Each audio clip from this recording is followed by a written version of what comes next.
Абонент временно недоступен. Перезвоните позже.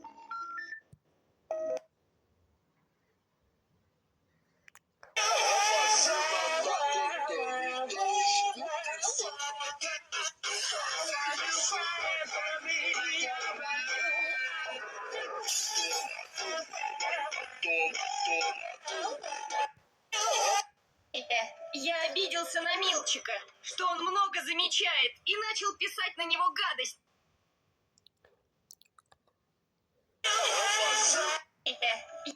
Братик, помоги мне, я застряла. Братик отошел в магазин, но я тебе... Я купила 50 айфонов и буду каждый день раздавать их людям, которые подписаны на мои социальные сети.